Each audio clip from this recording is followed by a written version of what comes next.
This is my first time streaming since they've started streaming on both Twitch and YouTube. A few years ago, streamed occasionally on the Dojo Twitch for you know um, a few small things with the other students of the dojo as well. Mitch Fabian. For those who don't know me, I used to be very active in the dojo a few years ago. Joined the dojo back in, I want to say, late 2018, maybe early 2019. Um, Before the training program existed, was very active in the Discord. Eventually had to kind of move on to uh, professional aspirations after my family grew with my two daughters. So for about the last 2-3 years, I haven't really played any chess, but came back to chess about 3 months ago, 4 months ago, after I moved to Canada, and have a bit more time on my hands. And so rejoined the dojo. Jesse is currently playing in the senior championship in St. Louis, and so he's unable to stream the graduates, and so I am going to be streaming graduates, and then we're going to look at Jesse's game after we get through the graduates. So I will try to keep up with chat, flipping back and forth currently, but my apologies if I don't see it right away. Great. So let's get into the graduates. So this week it looks like we have 8 graduates that will be looking at the games of and congratulating them on their graduation. So preliminarily, let's just start off and say congratulations to all 8 of you graduates. It's a really great thing to see people graduating and putting in the time to graduate and move up in their dojo cohort. So keep up the good work. Starting off, we've got Damon T91. It looks like Damon has about 1,400 Lee Chess rating, 700 Chess.com rating. It looks like they have not been really tracking too much recently. They did some tactics work on Monday, played a classical game yesterday, so great job. Keep up the classical work, and then graduated today. So congratulations. Let's see if that classical game is annotated here. It looks like they played was last year, so that was not their classical game from yesterday. So Damon, if you're watching, highly suggest that you annotate that classical game that you played yesterday. Looks like it only lasted for 10 minutes though, so not sure how classical of a classical game it might have been. It might have been a really quick one, but still good to look at it, especially if you lost it within 10 minutes. It means that you need to be spending some more time and looking at those, all the possibilities a bit more. I would highly suggest tracking more of your progress and annotating and playing more classical games. But congratulations on your graduation up to the 600 to 700 cohort, and keep up the good work. All right, back to, since they didn't have a recent classical game, we'll look at Kai. So Kai says, "This was fun. I've now really stuck with the dojo for a good few weeks. Sometimes it was a bit harder to fit in the time-wise than others, but I did actually make progress. I noticed that tactics and blunders are what I have to keep working on again and again and again." Yes, Kai, tactics, especially at the lower cohorts, is 100% of the reason why any games are won or lost. Those blunder checking, etc. So Kai is on Lee Chess, around 1,500 and around 800 on Chess.com, and doing some good work, tracking now since pretty much the start of June. Looks like is when Kai started tracking with the dojo. Maybe joined the dojo before that, but wasn't really with the program up until now. So for a month and a half now, has been tracking dojo work, looking like a lot of games primarily, which is really good, and working on tactics and endgame. So great job, Kai, and let's look at your game. your most recent game? Looks like it was played a little less than a week ago. Let's look at that. We've got, looks like Kai was black here. Make sure there's no chats. Okay. A game I thought I'd lost, and one where I should have sat on my hands. The mistakes made were very avoidable. Right, so Kai's playing e4, e5, king pawn opening, and we get to a scotch. So knight g5, very unusual. Typically, if we're going to go for any sort of gambit line in the scotch, it's going to be bishop to c4. This is known as the Scotch gambit.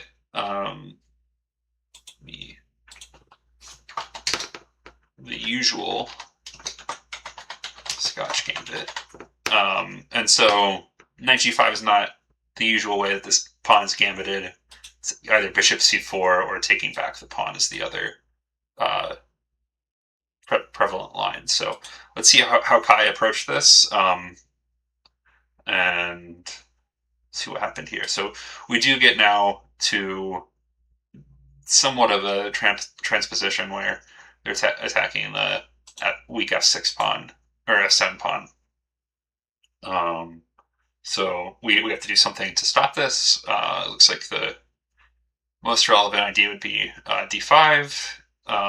Potentially, is there also maybe knight to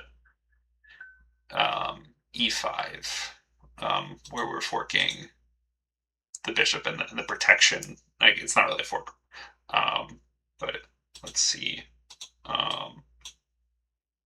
If we go here, is there anything white can do that's odd?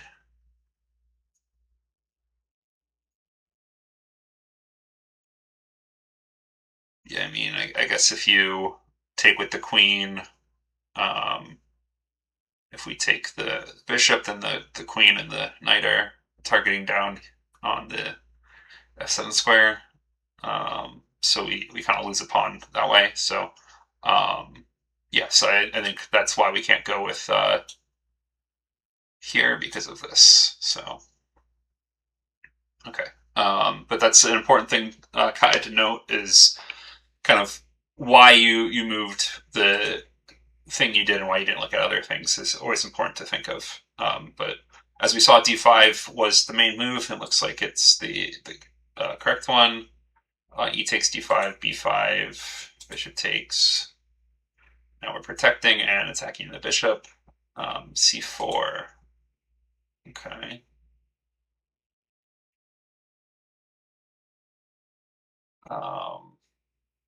Ooh, and then we're taking and allowing this very bad tactic here. So this now is a massive, massive advantage for white.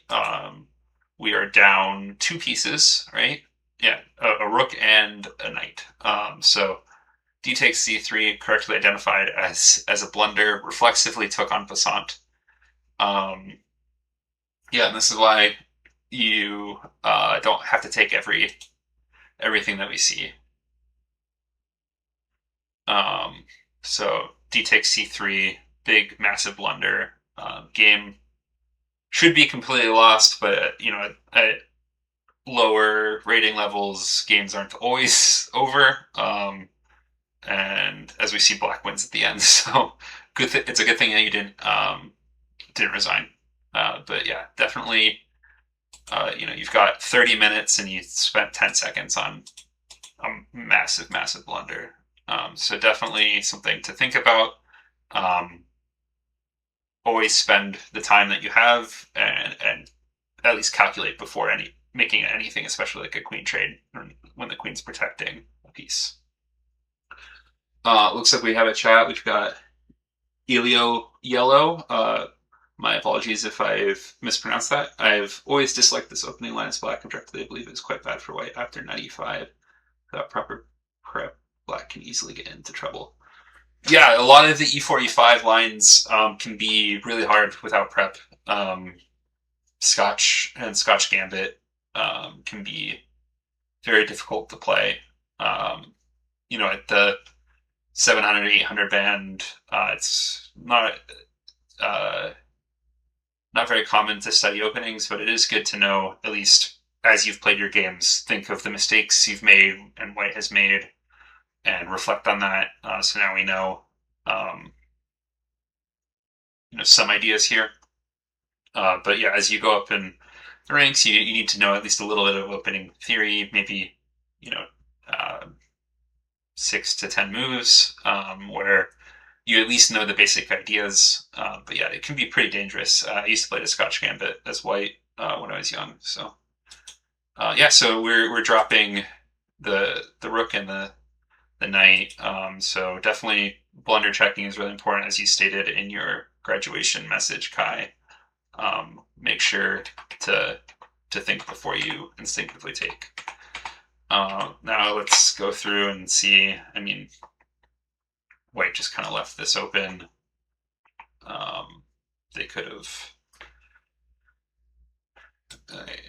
gone here potentially to protect against the fork, and then this is something where you should also be marking your opponent's blunders. Just castling and giving up a rook for nothing doesn't make any sense. Yes, there are a knight still after it, but definitely something to mark when they've also made a blunder and what they could have done. So now you're only down a piece instead of 2 pieces. But here again, can't they just go after this bishop? It's pinned, so we don't have another way to protect it. So it's another chance that they could have won a piece. So that's something something you should have marked down as a blunder as well. Was this bishop e7? We left the pawn for nothing there. So that's another one where we should give a question mark to castles. Okay, bishop d3, g6, and he just blunders a piece. And so we go from being 2 pieces down to being only a pawn down, and then somehow we end up winning this from here. So I'm assuming there's another big blunder coming up. Yeah, just losing another piece. Okay. Yeah, so I'd say, this game was lots of blunders from both sides, and that's why blunder checking is really important at this level, making sure you're not dropping pieces like this. So yeah, so that gives you what you should be working on, Kai. And then how does Jesse, doesn't he do something like reviewed? How does he do that? Maybe it's just a Jesse thing that he can do.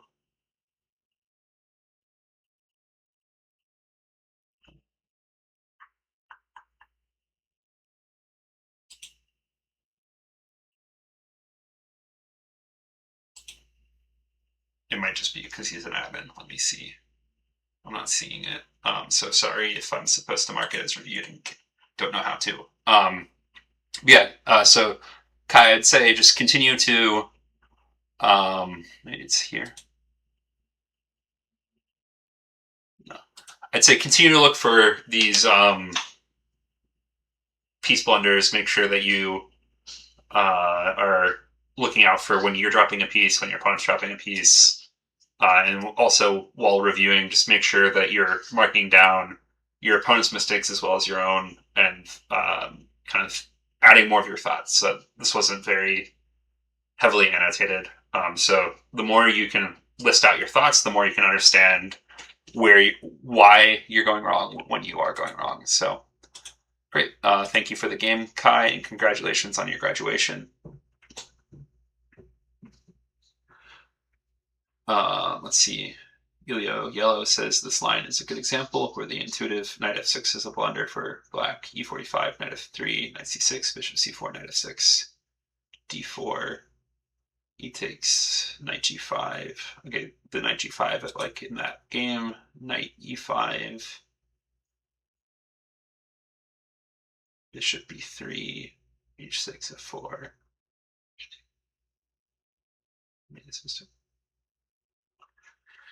Yeah, I mean, this knight g5, unless I'm wrong, is extremely rare, so I don't know how likely it is to need to study knight g5, but, you know, if it's coming up in your games, it's something that you should definitely review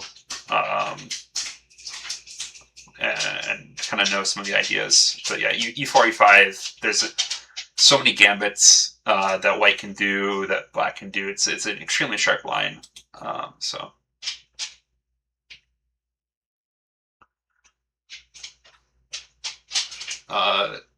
Clash of Bobby says, I want to hit the grad button since I am in the 1800 and 1900 cohort, but Elo now.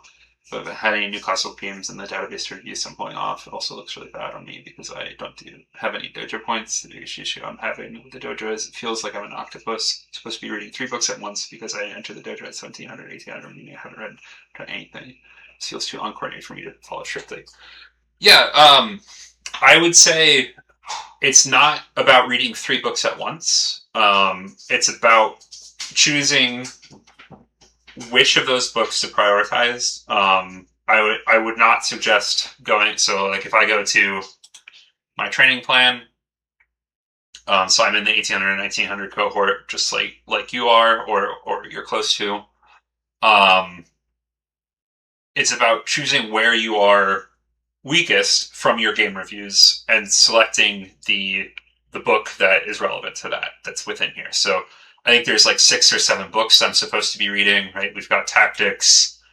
So I'd say separate from the books is the Polgar Mates. Yes, that's a book, but it's just puzzles. So I would say still do your Polgar Mates, but that's, I guess, 1 book. Chess Tactics from Scratch. 1001 exercises, read Think Like a Super GM. You know, we're already at 4 books there in just one section. It's not about reading all 4 of those books, along with, you know, there's 3 books, I think, in Middle Game. 2, 3. Master Games is basically another book, but we'll just call it 3. Silman, Sheriff, I can't say Sheriff Sheshki for some reason today. That was embarrassing. But yeah, so there's, like, you know, 10 books, but it's not about reading 10 books at once. I have looked at my games. I've played, you know, 20 classical games. I've decided that I am horrible at the end games, and so I'm going to go read Silman Endgame, and that will be my focus. And so I will focus on Silman, playing my games, and then solving tactics. Not the tactics books necessarily, so you don't have to go through each of these books at the same time, but, you know, solve the Polgar Mates, do your daily 10 tactics or something like that. And do that for a month or so, however long it takes you to read the book that you're looking at. Once you're done with that book, then you move on to the next one. So it's not about reading 3 books at once. It's not about necessarily doing the project to check the box, but doing the box to enhance where you're at. Definitely focus on one area at a time. And, you know, maybe that's what it tells you to do. It's telling me to read Sheriff Sheshki. I can't say that anymore. I've read it so many times, and mentally I can say it, but apparently I can't say it out loud. But, you know, it's telling me to do that, and so that's what I would focus on, and I would finish Sheriff Sheshki, Endgame Strategy, I'm sorry. I would finish it, and then I'd move on to the next one. So that's what I would suggest, rather than working on 3 at once. Let me go back to, what was it? Let me see.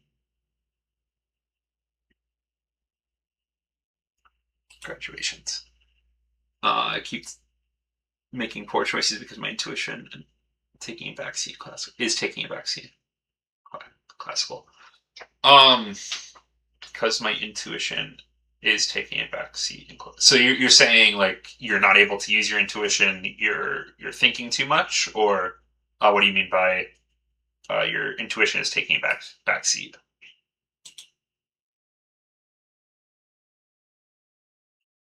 Estimate 5% of your online games from Scotch Game go into this.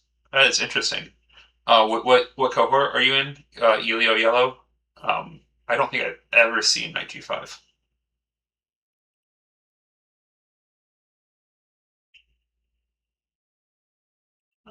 Maybe it's a new thing. Someone must have done a YouTube video on it or something. Like I said, I took a couple of years off from chess, and so maybe if it's a newer line, I haven't seen it. Clash Bobby says, I keep telling on ideas I see and stop focusing on just seeing the position. Yeah, so there's a couple ways to approach that through the Dojo program. The first would be like looking at master games and thinking about those positions in a positional manner, thinking about it like what is their ideas, etc. And so that is a way to like simulate your games, but then seeing the right moves. So like the Dojo recommends looking through certain players' games in the middle game section. Like I think the 1800 and 1900 is all Spassky games. So that can help with that. The other is kind of a calculation method with your identifying candidate moves. And so when you are calculating, you shouldn't be saying, you know, this move, this move, this move, this move, this move in sequence. You should be identifying each branch as you go on potential moves both for yourself and for your opponent. And ideally, 2-3 moves each section you've at least thought of, and then maybe you prune that as you go and say, well, no, that move doesn't make any sense, so I only have this one move. It's forced. So that would probably be, I think like a super GM is in the program at your band, and would probably touch on that. There's other books outside the program, but I don't, as a guest here, I don't know if I should be recommending those. But I do know outside the program, there's, I forget his first name, but Miranda. He has a book about calculation and identifying those candidate moves, etc. So it becomes way too much. This was my idea. I only calculate everything that leads where I want to go, and I stop using intuition, seeing the forest for all the trees. In non-classical, I don't use this planning or tunneling at all in classical. It's just the more time I have, the more I become fixated on ideas that are actively disappearing, and I'm missing blunders. I'm definitely readjusting to candidate moves now. Only now identifying why I'm playing 10 times worse in classical than I do in rapid. It's 100% tunneling on ideas the more time I have. Yeah, I mean, if your intuition is strong and your calculation is weak, then it would be that you need to be looking at a structured thought process on calculation. And so I would say, think like a super GM, or Miranda's book on Chessable about calculation would be good places to start for that. And then also understanding why your intuition leads to certain things and why thinking outside of your intuition is difficult for you.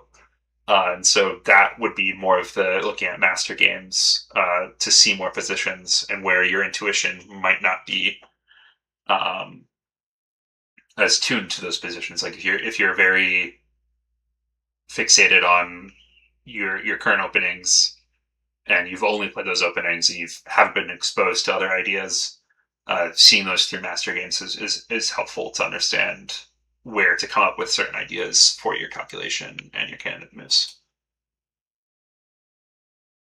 Elio says 2100, 2200 cohort online, around 2300, and all-time controls on the chess, though I just became a little inactive in the Dojo, focus on other stuff. Okay, yeah, that's interesting that, we're roughly the same online ratings, and I have never once seen this Knight G5 move. Yeah, sorry. Yeah, if it's coming up a lot, then yeah, you just have to kind of add it to your openings, and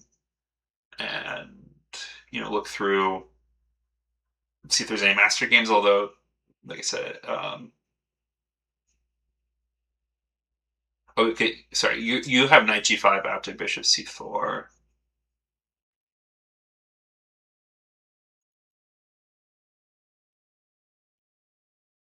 Yeah. Um, yeah, I'd say just kind of add it to your opening repertoire if it's coming up in 5% of your games. That's a lot.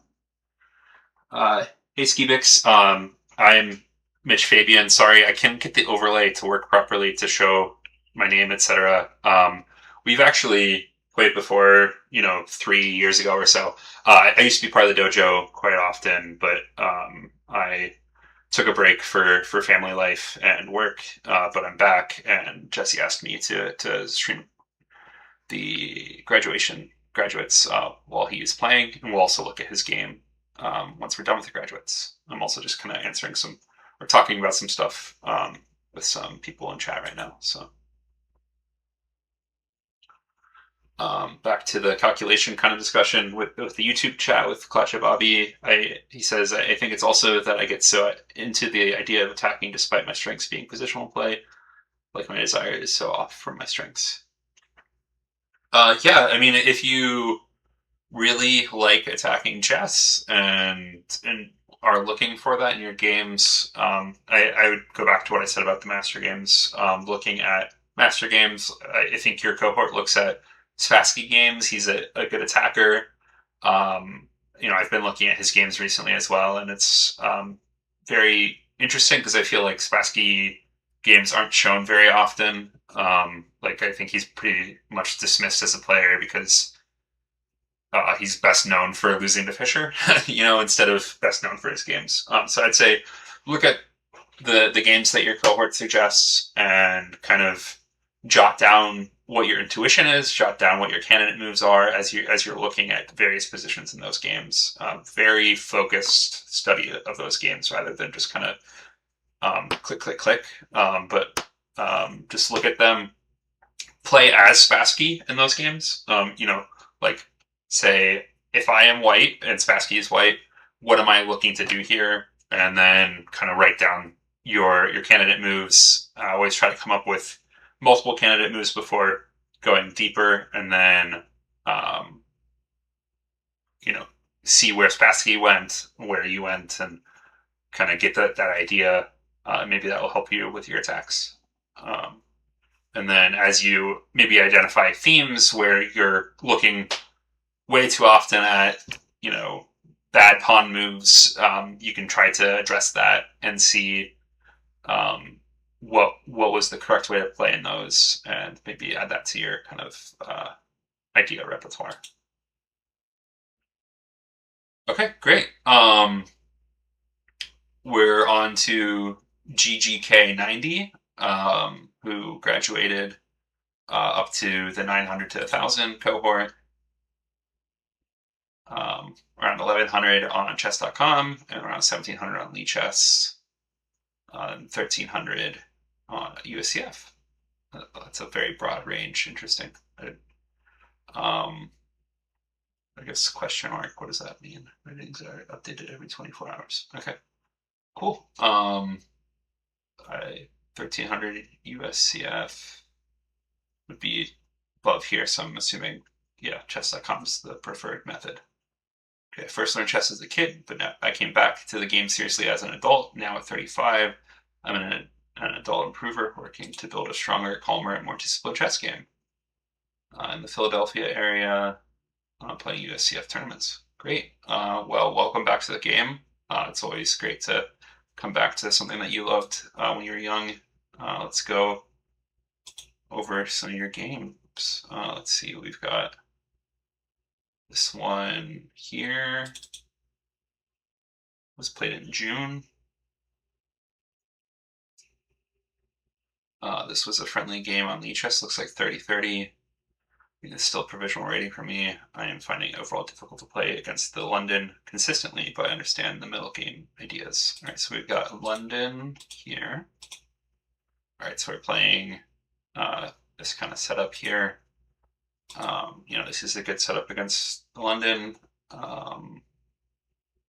So we'll see if there's anything as to what you say is what's difficult. Okay, bishop b5, check.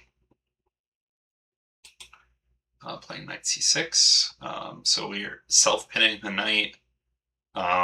If they take, we're gonna take back with the pawn, and then since we can on-damage our structure, it's mostly okay.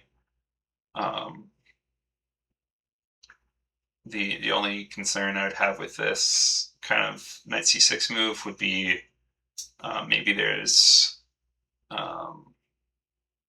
I guess with the bishop being on b5, there's not an easy way for the knight to move in. So I guess this would be the concern. By self-pinning our knight, we kind of invite White's knight to e5 here. And so that's something to at least watch out for. Looks like we go bishop g4 after knight f3 in this game. So that's kind of GGK's approach to addressing that threat is pinning as well. So c3, so typical London stuff. e6. Okay, knight b to d2, and bishop d6. So offering the trade of the bishops. Yeah, so far pretty good.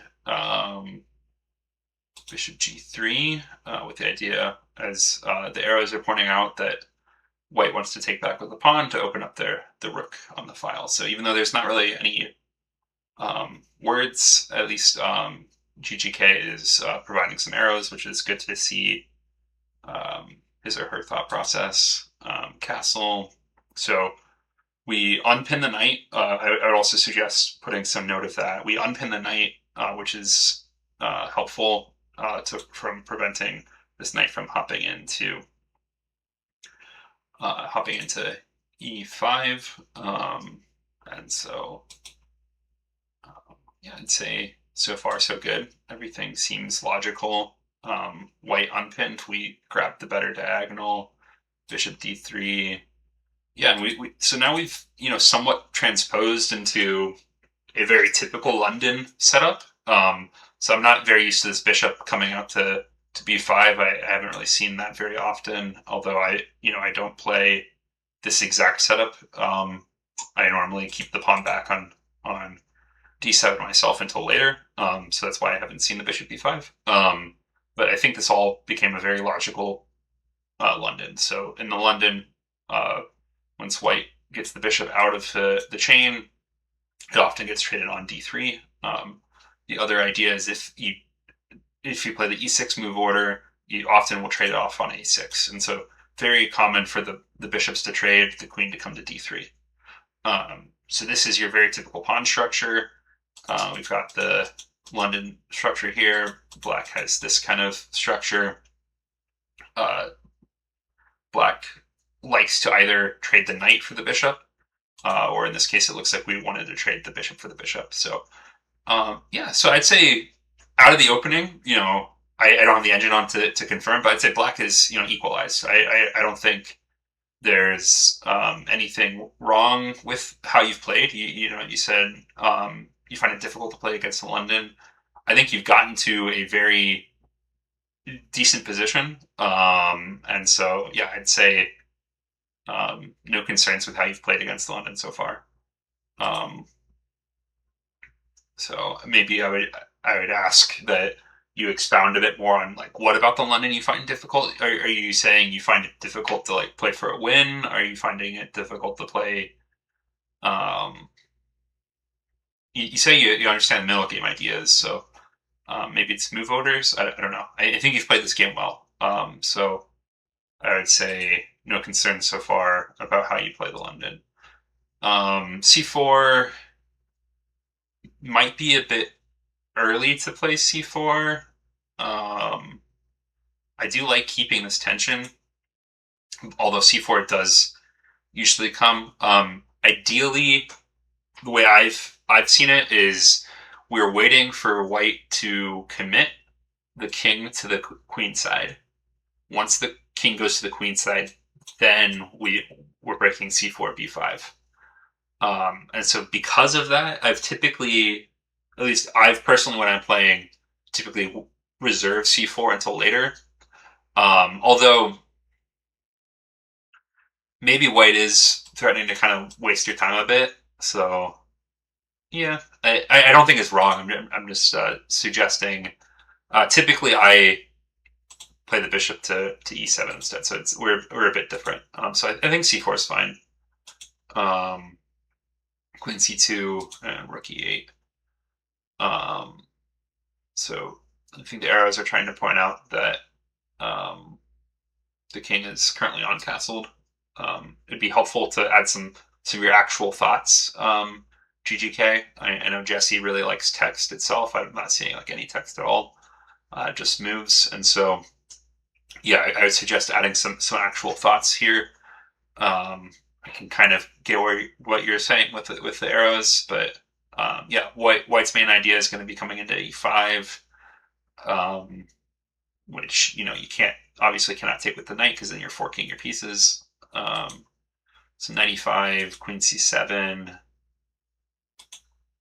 knight d to f3, supporting the knight further. Let me check the chat.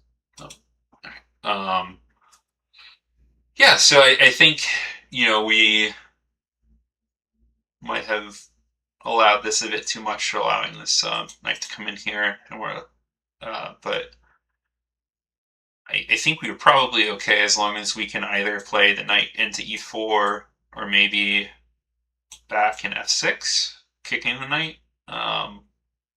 Those are kind of some thoughts, at least. Not entirely sure that they're necessary after. So you've got a small line here. Yeah, I'm not sure if I would take with the b pawn. Like if white had already committed to castling queenside, yes, take with the b pawn makes a lot of sense to open the rook here. But right now it's kind of damaging the structure. I guess maybe you have a second shot here, so it's probably okay. But it wouldn't be my first instinct. Excuse me. Oh, we've got GGK in the chat. Thanks. Fairly older game, this one. A lot of my detailed annotations are. Oh, and for review folder. Sorry, I went to my games folder. Let me switch over to that. We've got time. We don't have very many graduates this week, so let's look at for review. If you've got more thoughts, I think that would be more helpful. Round robin and game. Okay, great. Thank you for that, GGK. Round robin game against Dojo player. This game tested my defensive play. However, I lost the tempo in the opening, and it was a constant battle to the end. The attacking play really creates a lot of challenges, and I can see the idea of tempo really played out in this game for white. Good game. All right, so again, we've got GGK.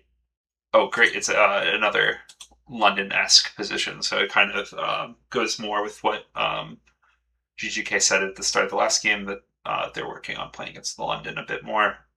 So it's a Jobava London, which is a bit different.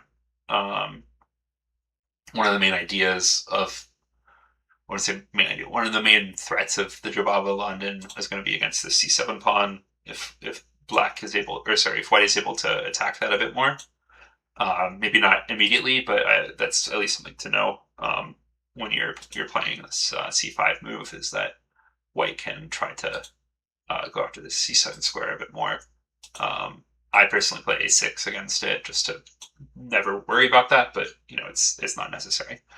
c5, e3, knight c6, and placing the blunder question marks on here because yes, they do go after this threat here. So in my mind, I am continuing normal development without understanding what just happened here. In this game, a lot was decided in the opening. Now I know for future games of how to counter this move. E takes, and a6. Yep.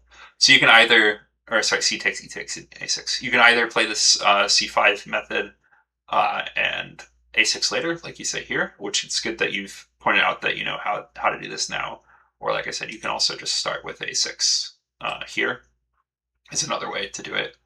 And then play for either c5 later or bishop here, and then e6 followed by c5. So those are kind of some ideas. Yeah, so great job finding the better way to counteract this kind of opening.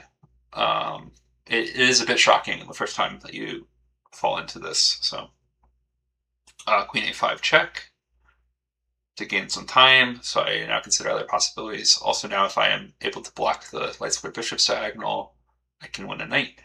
The threat on c7 is still looming. And then you give a line here, e5, bishop takes, knight takes, d takes, then d7. So this also prevents the knight to c7 idea. One thing to both help yourself and when you're looking back at the games, whenever you give these variations, I always suggest in comments, or is that how you do it? Let's see.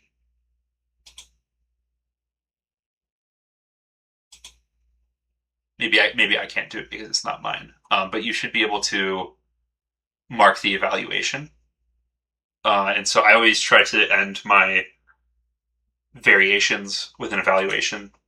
So that way I know, am I saying e5 was better? Or is this just something I thought of, you know?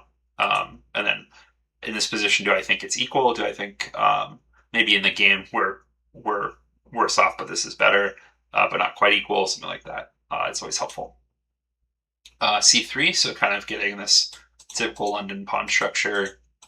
And then now e5.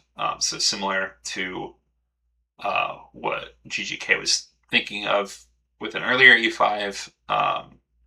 Now they see that's the way to kind of protect the c7 square. D takes e5 with a question mark. Definitely feel white was better taking the bishop. After bishop takes, knight takes, d takes, knight d7, queen takes d5. Valuation suggested by someone else.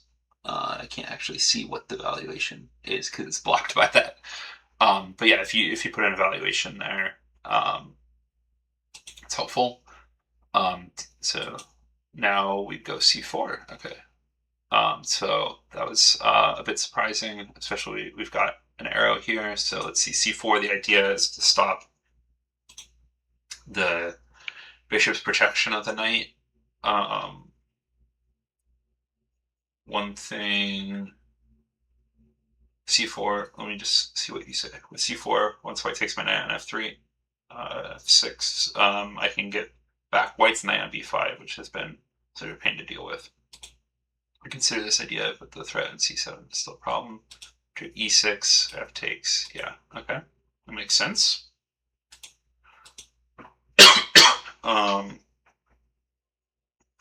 So with this, my concern is there's two ways for them to check and then still have this knight hanging. And also just in general, taking, if we take, you know, they can take on here.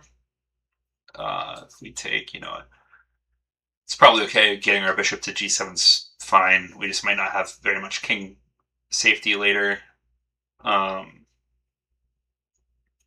yeah, so I would suggest at least kind of placing your evaluation on those lines. I'm looking at, you know, if here, you know, this is an attack on the queen, so it's at least something to look at. You know, I think black is still probably okay. You know, we probably, where do we place the queen? Do we go back to b6? Probably threatening this pawn. Yeah, I mean, this is probably okay for black. But at least, you know, noting this because this is a forcing variation. It's important to at least have looked at that in the game. So sorry, we actually see knight d6 check, bishop takes, and then of course, once they've taken the piece, it's no longer threatening the other piece, and so we're okay. But now there's a very menacing pawn, I guess is the way to put it. Although it's probably going to be able to be captured fairly easily. The concerns we have with this is if white can dispose of your pawn on d5 somehow, they can protect it a bit more. And it's not fairly easy to prevent that. There's just going to be some sort of e4 potentially coming, maybe even f3, then e4. So that way, if there's any captures, you can push it, the new pawn, to e5. So yeah, I guess if you give white enough time, that pawn can be a big threat. If you don't give them time, you can probably gang up on it pretty quickly. So you say, I have to deal with this pawn. White played well in throwing problems for me to consistently deal with. It kept me out of attacking ideas. It's a good lesson.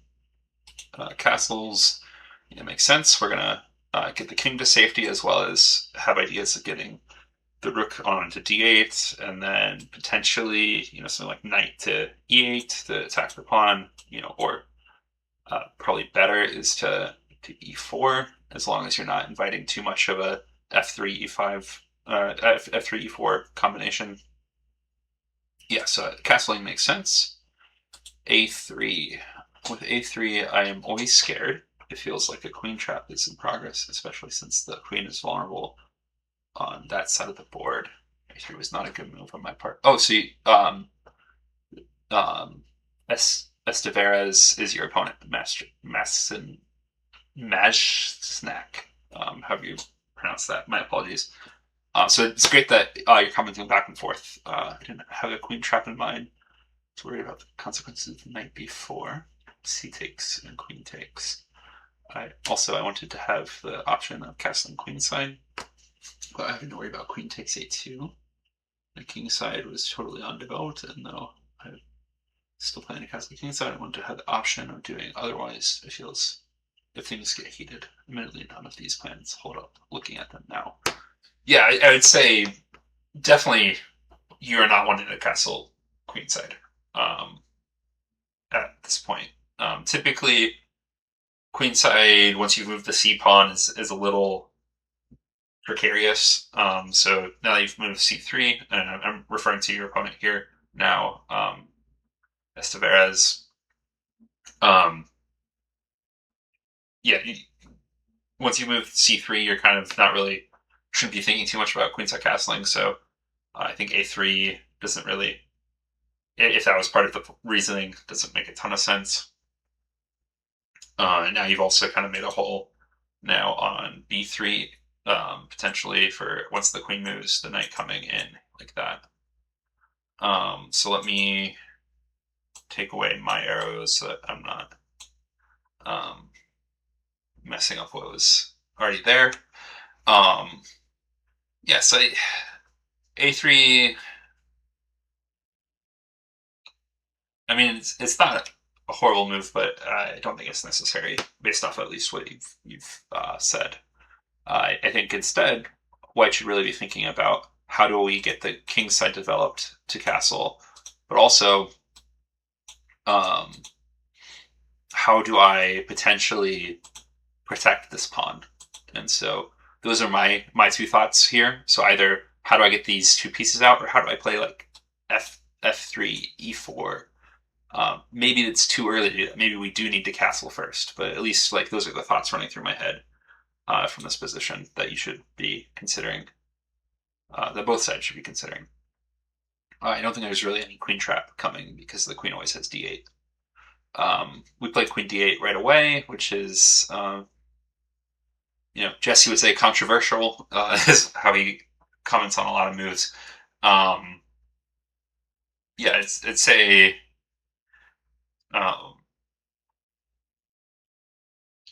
if we can identify that there is no queen trap coming, which there's no pieces over here, is kind of part of where my head goes to. There's no pieces. How are we trapping?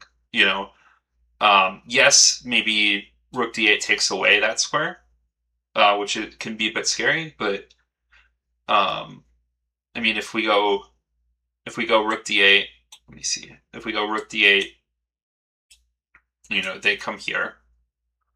Well, first of all, you have to consider this, which here I don't think is good, so you don't do it. But if you do go here, there's no piece over here to threaten the queen more, to control the queen more. And so if there's ever this idea, you can still go back to b5. Yeah, maybe it's getting a little scary, but without pieces on this side of the board, it's really hard to see the queen getting trapped. And at any point, you can also just go straight up a5. So let's say we go here. I'm not saying these are the very best moves, but you have a5. So the idea isn't that what I said each of these moves is the best, but that there is no way that I'm seeing that they can trap your queen because there's no pieces involved in the trap. So that's kind of, I guess, the concept there is more just look for. It's very hard to constrict a piece without actual pieces. Yes, you can do it pawns sometimes, but especially a queen who has so much mobility, it's hard to do. So, all right, queen d8, knight f3. Well, it's catching up in development here and threatening knight e3. I think maybe they mean knight e5. Honestly, I'm not very happy playing against the London. It's always been my downfall. It leads to such dynamic play, and black is consistently dealing with problems. Bishop g4. Pinning knight, developing pieces. I also want the pawn on d6, so I'm thinking ways I can get that back. One option was knight e1. Yeah, I think some of your notes, the labeling is wrong. Maybe you meant knight e8 here. Although that's kind of, I mean, it's eventually something to consider, but I liked it better after playing the rook out to d8, so that way we're not trapping the rook in. Bishop e2, rook e8, castles. This is my idea behind rook e8. So after knight e5, got knight takes e5, protecting the bishop. So if they do an in-between move, we can take back and we're up the piece.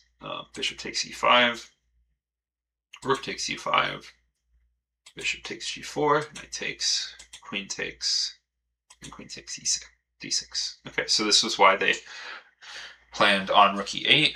Instead, they castle, and we have knight e4, which GG K has said question mark. Okay. Knight e4. I wanted to get the pawn back on d6. Probably a mistake, as it allowed queen takes d5, losing another pawn, and add more pressure on the d file. That's hyper-focused on getting the pawn on d6 out of there, which caused me problems. Maybe I wanted to kick the dark squared bishop out of its position. I would open my king for attack, but at this point I think I was playing with a very attacking focus. Yeah, and I think this is part of why a lot of players conceptually struggle against the London. It is very hard to attack the London if the king goes to the king side. If the king goes to the queen side, there's a lot more pawn breaks on the queen side that black can play for. It's very quite hard to attack the London, but that's the nature of playing with the black pieces. Unfortunately, is it's very hard to get an attack against a very solid opening like the London.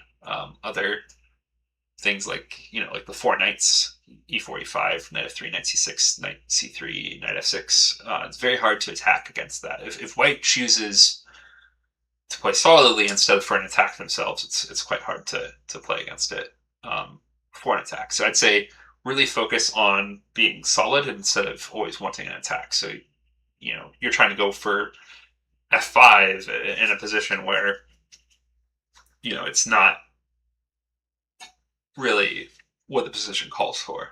And then especially just giving up the D pawn, like I identified like way back when we were talking, was that this pawn is weak as so long as we have a pawn on d5, and so identifying that that pawn on d5 is what makes the e pawn weak. Sorry, the d pawn weak, and that if that d5 pawn goes away, the d6 pawn becomes so much stronger. If you have that concept in your mind, you probably wouldn't make this mistake, right? Because that d5 pawn is what's preventing white from having an extremely strong pawn instead of a potentially strong pawn where it is currently. So, all right, so we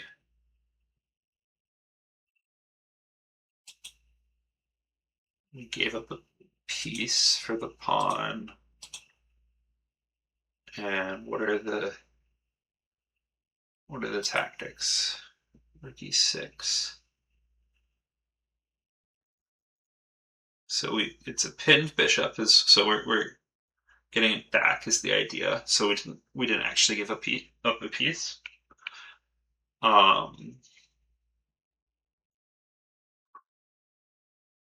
Bishop takes c4.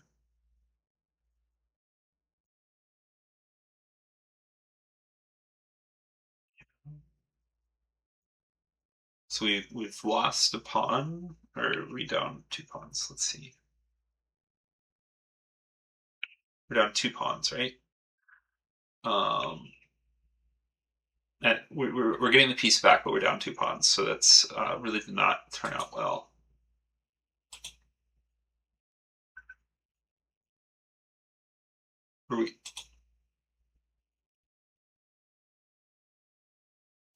Yeah. Okay, so yeah, I'd say white should be quite a bit better here, and then we're also the issue with trying to get our the way that we would like it prior to losing the c4 pawn, the way we would have liked to take back is with the rook to gain time on the queen. But now we can't do that because of the f7 square. So this was a really good move, bishop takes c4. But also something you probably should have seen, although I'm not entirely sure based off of your comments if you understood that you were losing the d pawn with knight e4, or if you like completely missed queen takes d5.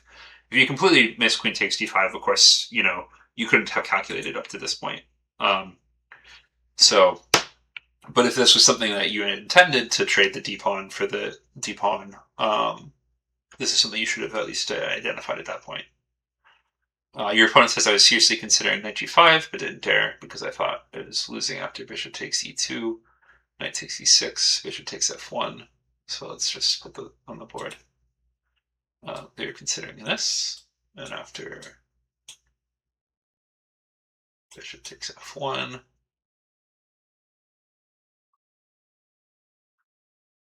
but the knight on e6 is attacking the queen, and after, yeah, so that was what was missed there. So after knight takes e6, there is here, which this is a check. Skills did not reach. Oh, this was already in there. Sorry, I don't reach this far during the game. Yeah, so knight g5 was possible. The only other thing is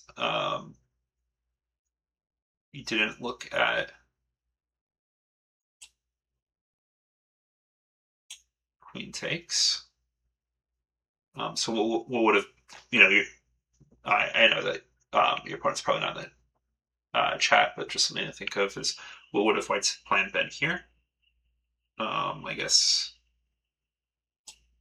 you take, and take. So up the piece. So that's why you can't do that. But and then of course the rook capturing is hanging f7. So good there. So yeah, bishop.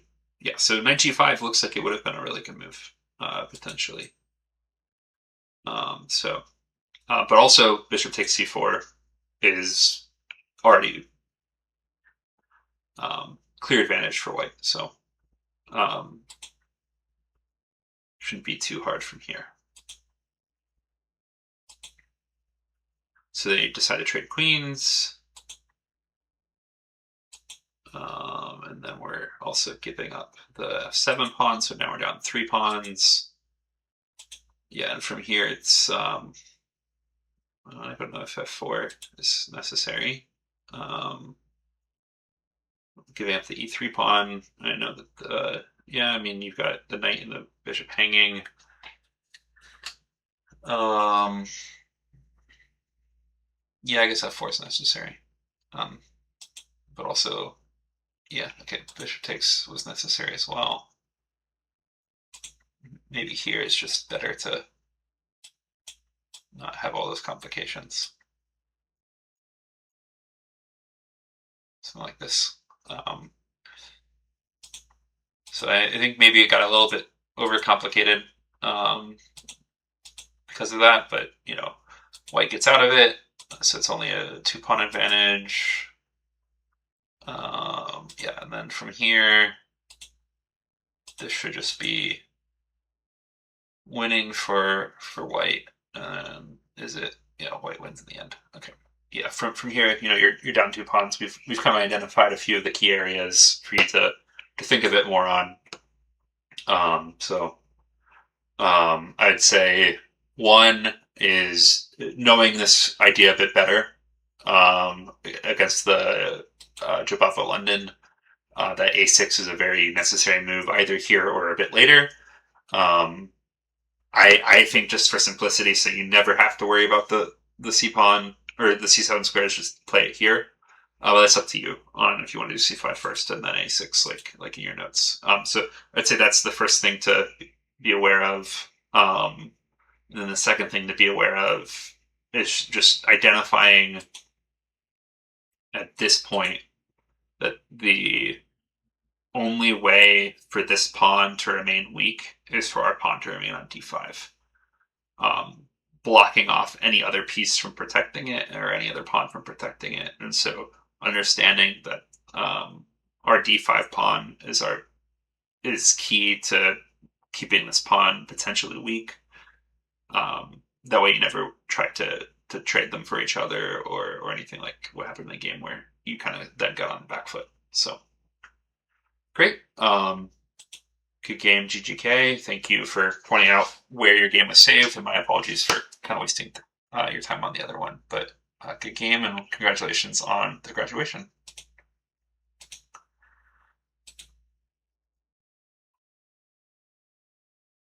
Thank you, QuadX, for continuing your subscription. I get none of that, but the dojo is happy with that. So, okay, great. Let me check if there's been any other chats. I apologize for not being super on top of that. Thoughts on democratizing chess against Gen Z? Okay, and don't know what you mean by that. All right, next up is Ryuora. My apologies if I'm mispronouncing it. They've moved up to the 1,000 cohort. Been playing or been part of the dojo, it looks like, since June. Since late June, so about a month or so. And in that time, looks like they've played 1 classical game. Is there a way that I can see? Yeah, one classical game. So yeah, I would suggest playing some more classical games. It looks like mainly just doing tactics. I'm not seeing any like maybe it's a tactics book, but I'm not seeing otherwise like potential other books. So yeah, I'd say probably play some more classical games, so that way you can continue to learn from those. Let's see your games. Looks like played 1 game recently. The other ones are from 2 years ago.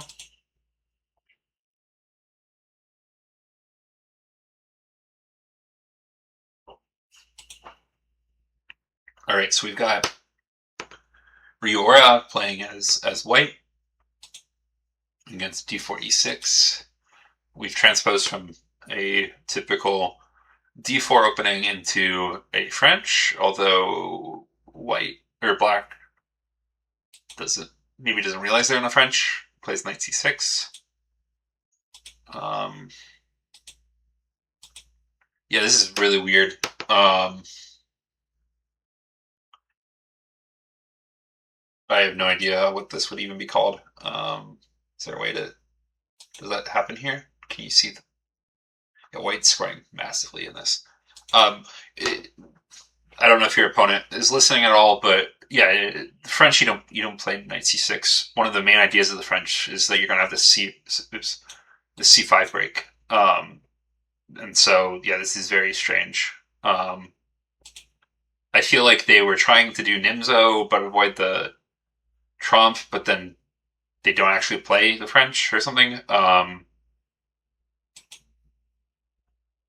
Because yeah, I mean, I would think if they were trying like the English defense or something is the other way that you kind of play e6, you would probably be trying for b6 after e4. If that was their attempt, if they really didn't want the French. Yeah, this is weird. Bishop e2 was thinking that I don't want a lot of checks on my king. I decided to try to set up for castling while developing my bishop. Yeah, it's logical. Knight f6, castles, bishop e7. Yeah, so yeah, white's gotten a decent position. At some point we can try to kick the queen with either I keep doing too long, c4 or knight to c3. Yeah, very strange play from black so far. The only potential idea I could see from black is we've got b6 at some point, and then we've got this battery. But otherwise, like I just don't understand what they've been doing. We're going to prevent that battery by going knight to c3 soon, either c4 and then knight c3, or knight c3 by itself. I would prefer c4 myself before that, but yeah, very strange. We go knight c3 instead, which is fine. Like I said, you can go c4 first if you want, or you can go knight c3. It's kind of depending on how you like to play the position. The idea with c4 would just be that it can't move once the knight's there, and you gain a little bit more central space. Queen d8, and so this has been like some sort of like Scandi, Queen d8 Scandi, I guess, but they didn't get the bishop out before. I don't know. I don't think you'll see this line very often. This is a blunder, since the knight on c6 is no longer pinned to the king, and my pawn on d4 is now hanging. Yeah. I suggest actually putting in the question mark or double question mark just so that it stands out to you when you're reviewing later. Yeah, so we lost the pawn, and our bishop's under attack. We go bishop d3, h6, knight g to e4, knight f5. I was thinking you might progress more like this. Knight takes, e5. The position felt like I would have a lot of pieces attacking a king side, so I has to sacrifice with bishop takes h6. Yeah, playing for activity since you're down a pawn makes sense. Your bishops are both pointing at the king. Yeah, makes sense. Instead, they went knight f5. You took. King, queen g4. Queen d4. They're trying to offer a queen exchange since they're up a pawn. It's probably their thinking. Knight e4. Getting another piece over towards the king side. Bishop e5. Rook b1 protecting b2. Bishop d7, king h1. And then push f4.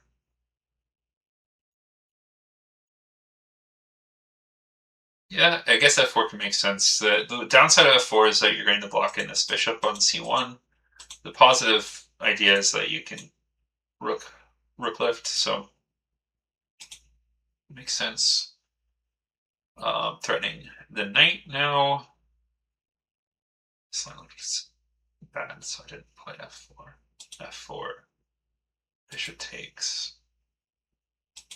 Takes e5. Bishop. Yeah. Yeah, because f4 blocks the protection, so that makes sense as to why you didn't play it. Queen e2. Black's kind of gotten a nice setup now, though. They're attacking. They're up the pawn. Queen d5.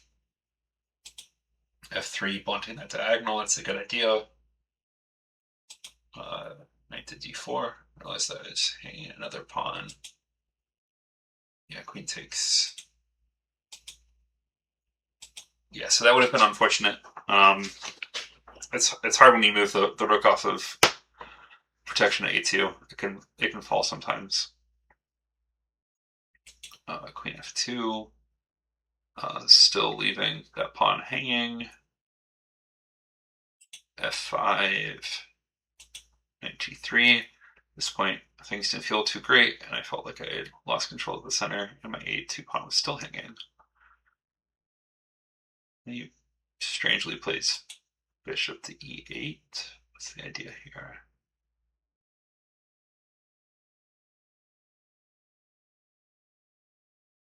Yeah, I don't know what the idea was there. I think just he should have just gotten his rook involved or taken the hanging pawn.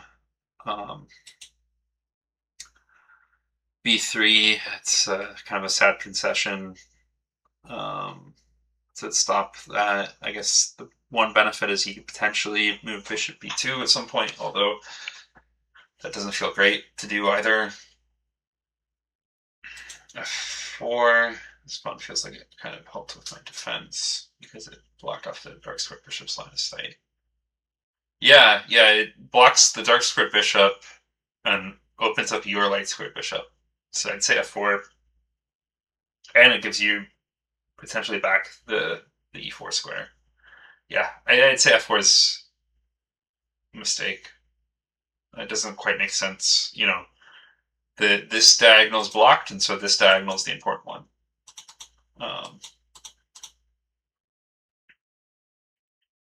I mean, they're still up a pawn, and still kind of look to be better. I really don't understand what they're doing with these like bishop e8 and queen d7 moves. They're kind of just.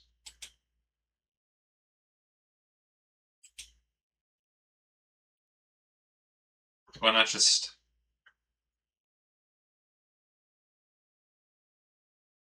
take it or support it with like c5 or something like.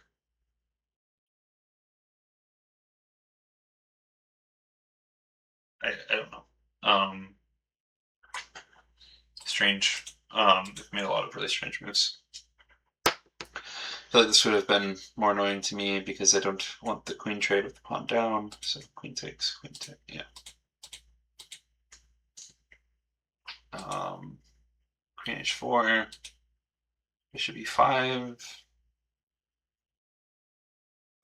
bishop a3, queen f7. Yeah. Yeah, it looks like your opponent got a pawn early and then just kind of stopped playing logical moves at some point. Like they've made a lot of really strange moves, and then now they've given up a ton of material. And now you're up, and they weren't like even attacking moves. Like I usually see someone going too all out in attacks, sacrificing when they should, but they're just kind of shuffled and lost pieces somehow. Yeah, so from here it's just winning. I mean, you're up 2 pieces, so okay. Yeah, or sorry, I guess just a rook. I thought at some point it was pieces, but you must have traded the pieces. Yeah, you're up in exchange, and then they lost a piece, so that's why. Yeah, so yeah, I'd say just stay a bit more focused in the opening. I think you didn't. I didn't think you had an idea what was going on. Maybe that's why you lost the pawn. But otherwise, your opponent played poorly and gave back the material later. So yeah, just stay focused. I know it was a semi-fast time control, but you still have plenty of time, so just make sure you're not dropping pieces like that. So thank you, Cantana Chess, for the raid. For those joining, I'm not one of the senseis. I apologize, I was not able to get my overlay worked out, but Mitch Fabian, I am a friend of the dojo. I used to play quite often in the dojo a few years ago, oh geez, at this point, like 8 years ago was when I started. And then I took some time off of chess for the last 3 years or so, 3 years for my career and my kids. And I'm back recently, the last 3 months or so. And Jesse is playing in a tournament, and Kostya is playing in a tournament, and so they asked me to cover the graduate show. So the graduate show is the dojo training program. They've worked their ratings up to the point where they're able to move up to the next cohort. And so the training program is divided to rating bands and cohorts, where certain rating bands are given a training plan that changes slightly as you move up in rating. And so once you've reached a rating point, or you've already reached the rating point and also the comfort in the program, you're able to click the graduate button and move up to the next cohort. So all these members that we're looking at their games of did that, and then after we're done with that, we're going to look at Jesse's game in the U.S. Senior Championships. So yeah, congratulations to Ryuora on that win. But yeah, I'd say just make sure to play a few more games. You know, you only had one game in the last. It's been 2 years since your previous classical game, so play some more classical games, and that will help you as you move up. So then next up, we've got Pruess. Oops, sorry. Tactics and Insight Master Games are the best training I had. I'm still having a hard time playing classical games because I can't really focus online and haven't joined a club yet. But maybe I'll be able to play in a tournament in a few months. The great thing about annotated games is that they provided me some mental game plans to implement so that I avoided drifting and blundering in games. Avoiding blunders is still the main thing in this rating group. The classical games I played are OTB with a friend, and then I annotated each game and published the ones I found interesting. Great. Yeah, classical games online, if you struggle with focusing, that could be a very serious problem. I think a lot of people have that as an issue. And so I'd suggest trying to play more OTB. A lot of places have like 1 game a week type things that you can join, and potentially just, play one of those games or so if you're busy. So, and then, the other thing is maybe as you play more often online, you'll get used to that focus. All right, so it looks like they've been part of the dojo since about May. Maybe a bit last year, and then they took a break and then got back to the dojo around May. So looks like some good progress. 14 classical games in the past year. Making good progress through end games is a big focus that they're having. Okay, great. Yeah, no clubs. Looks like, oops. Okay, so the last classical game was from about a month ago. So we'll go ahead and look at that. I'd say, as I said, try to play more. That really helps, especially at the lower rating bands. Playing is a good way of identifying what you need to be focusing on. So.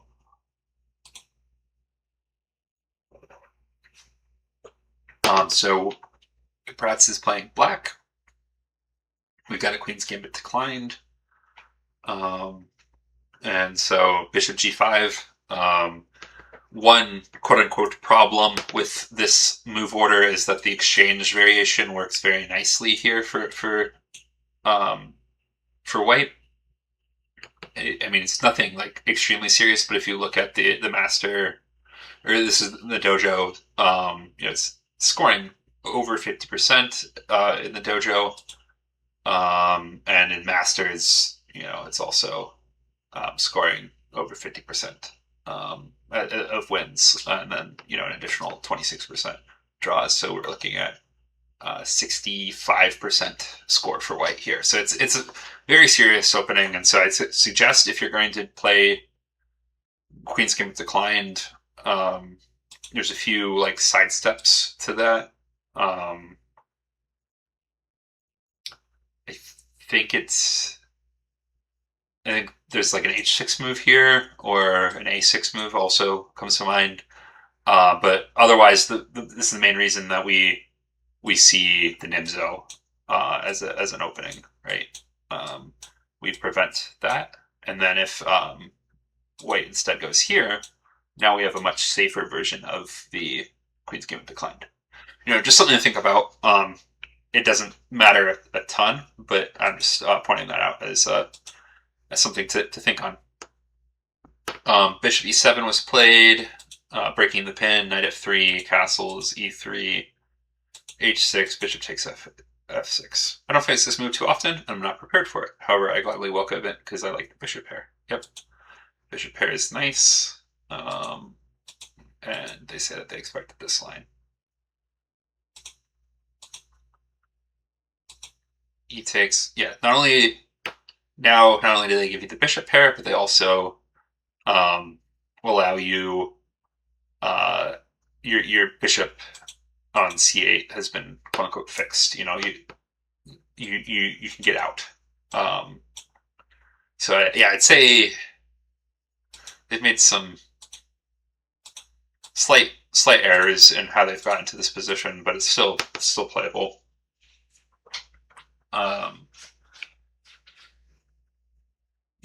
It's just not as favorable of an exchange as what I had shown previously. This is the first position I was playing on my own. I find myself considering a variety of moves, but then I realized that I couldn't play knight d7, so I would have to play c6 at some point anyway. Yeah, so this is the Carlsbad structure.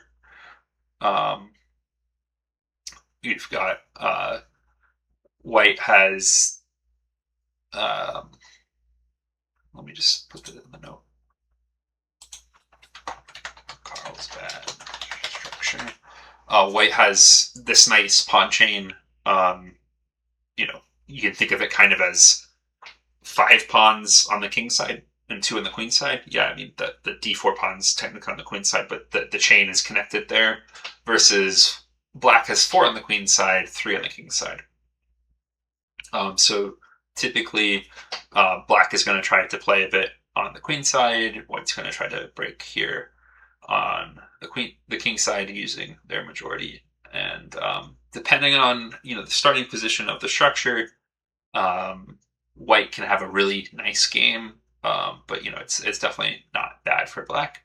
Although this position, the reason why, getting back to this, the reason why this is so nice for white is we haven't committed the knight to f3 yet, and so we can actually play f3 with our e4, and that becomes like that's why white is scoring so well in this position. So yeah, the Carlsbad structure is something, if you're going to play the Queen's Gambit Declined, become very familiar with this. Right away loses the pawn to queen b3, c5, d takes. This should be good, but I'm not sure how to proceed for black. Bishop takes c3. This line was found with an engine. B takes c3, knight d7. Bishop g4, and they say equal. Yeah, so I'd say, yeah, we're in a very typical Carlsbad where white didn't get f3 in, so I'd say usually it's going to be fairly equal, although it's hard to know for certain without turning on the engine. But I'm assuming this is black is okay here, and it's roughly equal. Black has the bishop pair, which is nice, but yeah, it's it's probably one that I'd say I'd prefer to play black rather than white. So I don't know what the engine eval is, but I'd say because of that, it's equal or maybe slightly better for black, in the sense that the bishop pair in a typical Carlsbad structure without white having an easy f3, yeah, I'd say this is good for black. Now it's much more effective. I really like the position out of the opening. I have the bishop pair in a solid position. h3,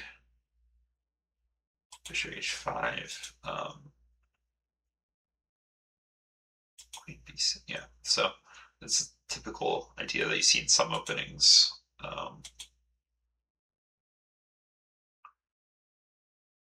Yeah, so I guess one issue with bishop g4 and somewhat how the game proceeded is that they could at some point try to force you to trade bishops, and then you no longer have the pair. You do have the bishop versus knight.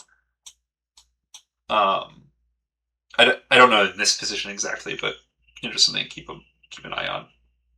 That structure kind of gets a bit damaged, and then you don't have bishop pair anymore. So yeah, I'll just mark these arrows. A4. I think this move is fine. But a bit hasty. Rook b1, b4, a4, b5 is probably a better plan. Okay, you do actually have g4. Okay, so I can remove my arrows. Sorry.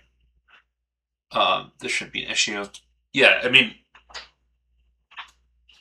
I think this is fine. I'm just saying, like, you give up a bit of your structure and a bit of your advantage with bishop pair. So I'd say that's one of the issues with your response of bishop h5.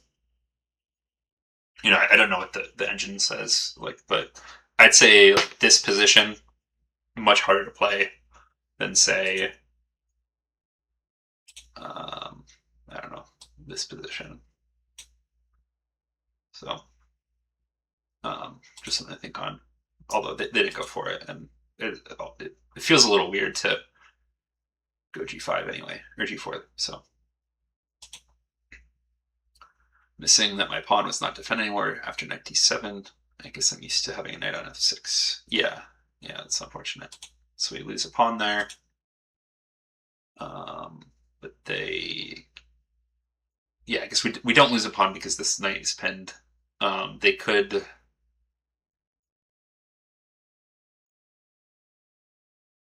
Can they do any? I don't know about in this exact position. Maybe earlier. Is there any? These should at least be looked at ideas. I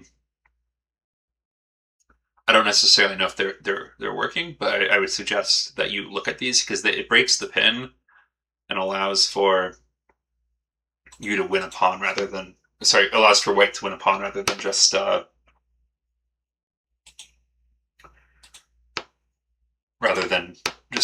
giving it back right away. At least be considered in your calculation in case white is truly winning a pawn.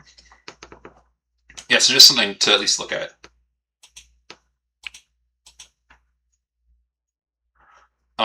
Knight e5, bishop e2, knight takes f3. Evaluated this, but I missed that the bishop was attacking b2 after the knight moves. Bishop takes, knight takes.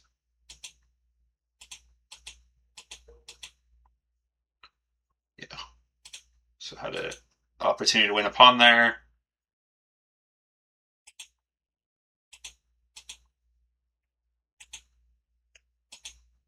Takes, queen takes. I realized after the game that this is not precise. My opponent suggests a different move, which is better. Controls e5 and threatens f5. Yeah, it's very hard to make as a very inhuman move because of weakening a structure like that. So it makes sense they missed it. e5, queen e7, no, he's a little pressing. Yeah. Yeah, and this is now super good for black.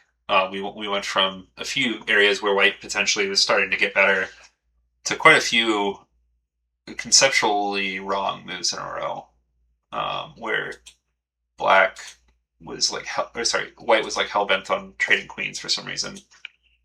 But yeah, now that you've got your passer is now connected to another pawn, you know this is good for black. Bishop g4.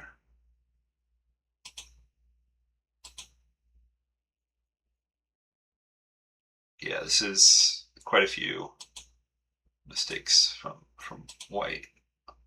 Not understanding that their bishop is incredibly important to stop these pawns, and now they traded a worse bishop off for it. Oh no, no, no, no, no, no. Yeah, yeah. This is completely winning now. Completely winning now. Yeah, so good job capitalizing on your opponent's mistakes. I think this is a really well played game. There's a few spots where I'd say that you should probably be considering your opponent's moves a bit more. I think most of your thoughts and annotations were like what you could have done better, but there's a few places where I would have liked to see what your opponent could have done better. But yeah, a well played game. I'd say just um, keep playing more classical games, and you'll get to improve more. So great game. Thank you for sharing, and congratulations on graduating.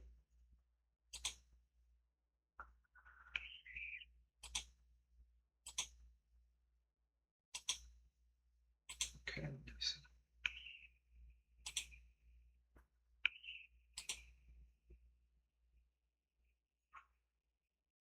All right. So next up would be Held to Cap. Looks like they graduated from the 1200 to 1300 to the 1300 1400. Great. They've been with the dojo since April, it looks like. So, about 3 months. Okay, it looks like a bit longer, but they took a break for a couple months. It's totally fine, totally understandable. I'm not seeing very many classical games. It looks like only one in the past year. So I would suggest playing a bit more in Quebec. So they're Canadian, and they haven't played a game for half a year. Oh, wait, no, sorry. That's date created to be games and tournaments. Half a year, yeah. And they haven't played any online games. Yeah, so strong suggestion to play more often and annotate those games. That's how you get better. That's a key tenet of the dojo. So it looks like we don't have any games to review there. San57 is the next one. Oops, I forgot to read their comment. Enjoying working through the program activities. I wish people were more responsive when trying to arrange round-robin matches. Yeah, I know that the round-robin organizers are thinking on that, and it's quite difficult. I used to organize tournaments for the dojo. It is very hard when there's a lot of people to get them to keep playing. I do suggest the open classical tends to be a bit more responsive because you're forced to play a game within a week. But when there's such open-endedness, it's quite hard. So I'm sorry to hear that, but I would suggest that like once a week cadence of the classical rather than the round robin. Looks like quite a bit of activity since February or so was when it looks like they joined the dojo. We've got Lee Chess Classical of 1850, Chess.com of about 1400, and English Chess Federation of 1500. Great. So looks like they're doing quite a bit of tactics mainly and some endgame. Yeah, tactics endgames. They've played 26 classical games. That's great. Looks like no progress on middle games, so I'd suggest maybe looking at some of that and seeing if that helps as well. Let's look at their games. Last one was about 3 weeks ago, so let's go ahead and look at that. All right, so Sans is playing black. We've got a Sicilian Grand Prix attack. E6, knight f3, g6, d5, bishop b4. In line from the master's database. I don't like it. Yeah, I mean, if you don't like these structures, you don't have to play it. G6 is perfectly fine. Yeah, I mean, I think d5 is probably one of the main moves, or even a6 and then d5, but you don't have to if you don't like the structure. Bishop g7. Okay, it says computer doesn't like this plus 1.4 swing and an evaluation to white. Here first.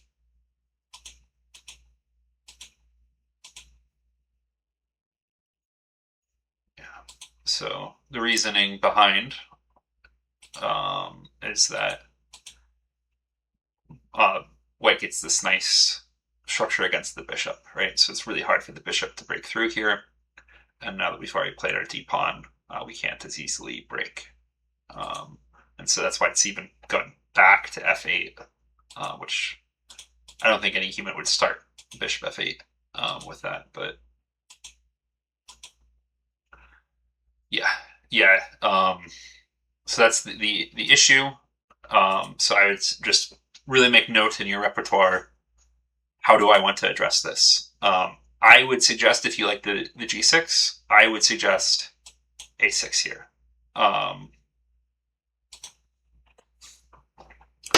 Suggestion to prevent bishop e5 lines so that you can still play your preferred g6 structure.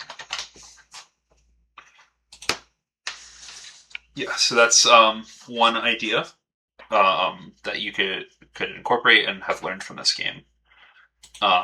White doesn't punish the setup and kind of plays more in this style of trying to get this pawn chain. Queen e1, yeah. So this is typical Grand Prix attack. Excuse me, Grand Prix attack. The queen is coming up to here, and f5 is coming. It is kind of the idea of the Grand Prix. d5, queen h4.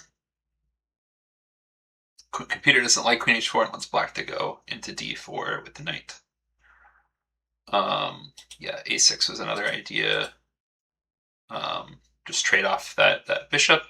One downside of this is that we've kind of moved one of our defending pieces away from the king. So I understand why maybe you didn't want to go for that.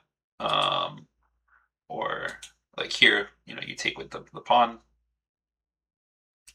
is an idea. Let's see what the comment is. I know from my experience playing white in this line that black can get a lot of play attacking the doubled c pawns, but my opponent doesn't do that. This in the game. After b takes c6, computer gives white a 1.5 advantage, a swing of almost 2. It'd be good to note why you didn't want to take with the knight in this case. One difference here with what I had said earlier. You do give a line here. One difference here is this is starting a queen trade. White is trying to attack. Any Grand Prix attack player, especially the kind that goes for this kind of thing, wants to attack. They're not going to trade queens. And so, if they try something, it might get a little bit in their head that, they want to go like here, queen h3, and then, you've got ideas of e5, maybe not in this exact position. So let me, there might be this idea. But, you kind of put them on the back foot by offering a queen trade is kind of what I'm going for here. If knight g5, h6, knight f3, queen takes, we trade queens and where black is better. After queen takes, d8, rook d8, e5, bishop d7, bishop d2, a5, b3, f6. Yeah, so that's the only way that you're going to break through and get this bishop out is with an f6 break. I think queen d8 is very unlikely from a Grand Prix attack player. So, yes. So that's why I would suggest the knight takes in this case. Whereas, back here when we talked about if it was a bit earlier, there wasn't the queen trade threat, and it probably is fine, but to take with the knight, but you're removing a defender. So computer wants white to go after c5 pawn with knight a4.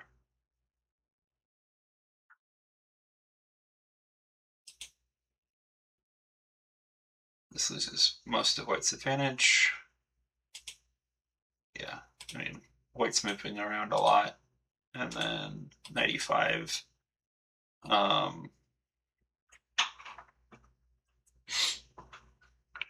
White really should be looking for ways to get f5 to work instead of moving so much with this knight. f6. So we've made white move again. This is a little ugly, but maybe it's fine.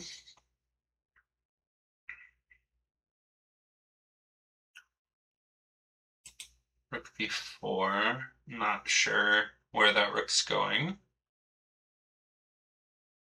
This doesn't do anything. Possibly a5 followed by bishop a6 might be better. Yeah.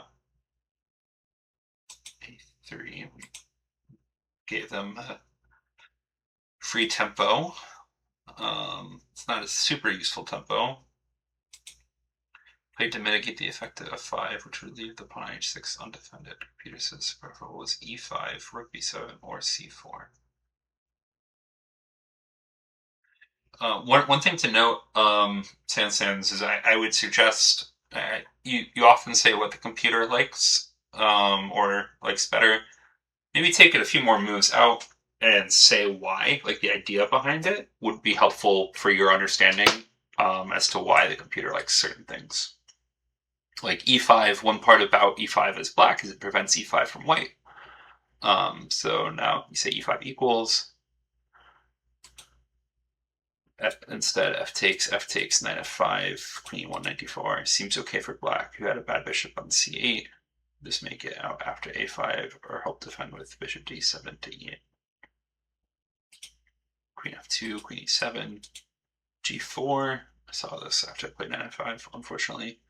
So now I have to complicate to try to get some chances / tricks. Computer thinks black is okay with d4. Question mark. So knight d4 is what they're saying. Computer black is okay with knight d4.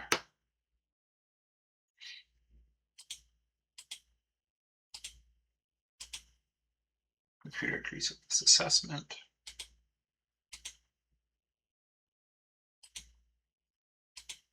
Yeah, winning a piece.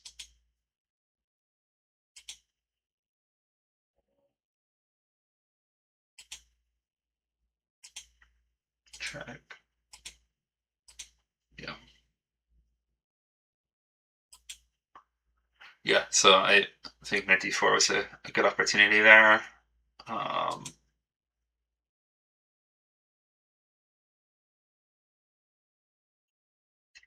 It seems like slightly more logical as well. I'm not entirely sure why we played d4.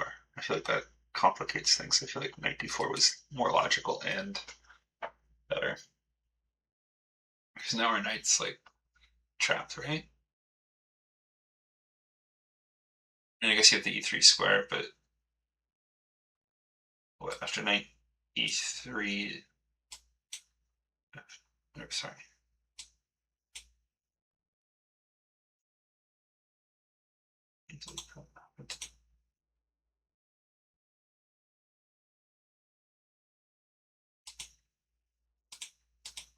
Yeah, we lose a pawn there, and this is weak.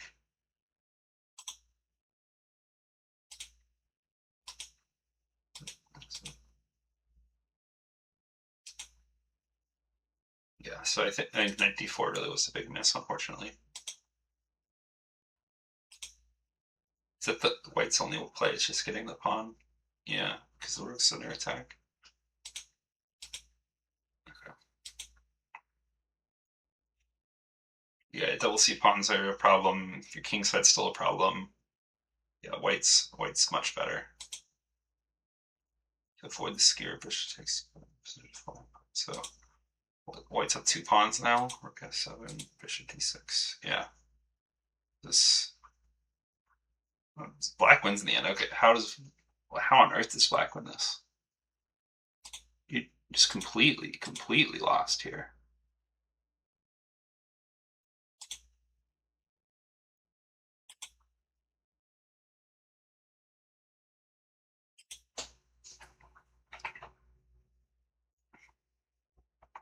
Does it just become time trouble?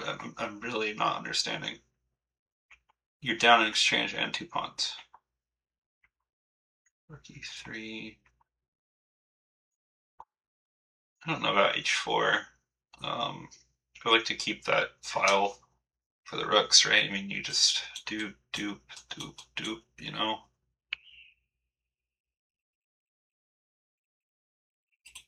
h4 is a bit odd. Then rook h3, yeah. Not the cleanest way to break through, but I mean, kind of makes sense, I guess.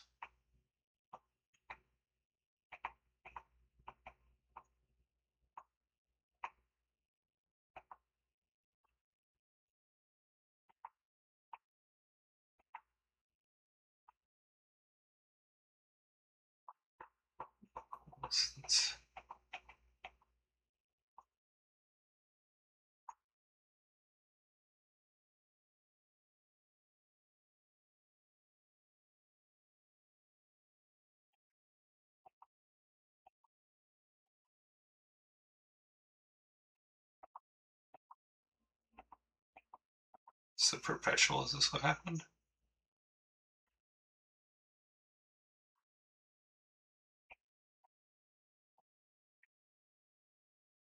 It'd be nice to know in here, it looks like you don't have where your mistake is from. I guess queen g3. Computer running with the king lets white win.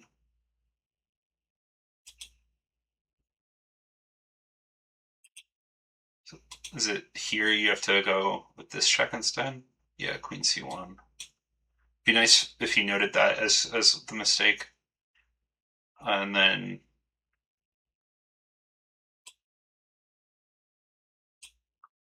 yeah. Okay, and then we're just perpeting. Okay. It'd be important to note that because like knowing how to perpetual from here is important. Because that's the only. I mean, you're down so much material. You should be looking for that possibility. Then you're noting that you can win the rook if rook f2 occurs. So bishop f3.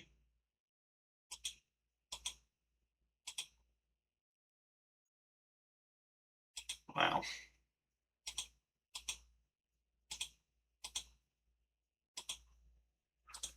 Wow. Okay. Yeah. I mean, that's why you don't resign. That's why you don't resign. I don't know why rook takes f5 was played. And then black wins. They out of time. Okay. I mean, it was kind of lost anyway, but wow, just kind of miraculous, but good counterattack. I mean, you were completely lost, and they kind of just let you get a nice counterattack for a perpetual that then actually turned into winning. Turned into winning. So good job. Keep up, that kind of counterattacking mindset. That's how you get away with things like that.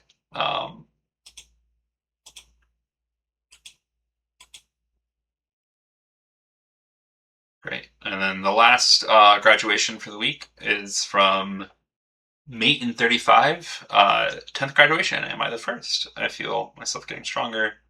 10 graduations, and each of them's 100 points, so that means that you probably start around 500. So great job.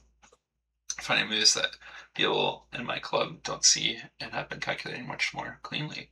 That said, things that used to be strengths of mine are becoming weaknesses as I've neglected them in favor of calculation training. get bad positions on the opening somewhat regularly, whereas I used to be far more booked up than my opponents. Likewise, I used to be sharper in quick tactics than my opponents. I feel that advantage is mostly gone. Going forward, I think I have to work on becoming more technical, sharp calculations, ability to grind out rookie endgames, better pawn play, better opening prep. I also need to get back into the curriculum and spend less time messing around with Blitz and Bullet, especially Bullet. Bullet is like a kebab, wonderful, fun, satisfying at the time, but probably better off as an occasional treat. If possible, please review this game. As always, thanks as always. Okay, they give the game. Let me copy the game, and then let me just also look at the profile.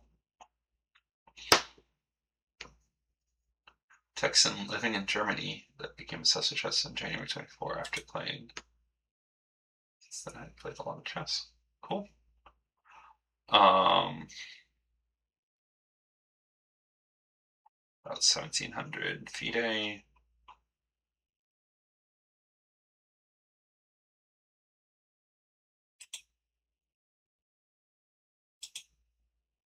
I mean, if you've made progress all the way up from 500, you probably,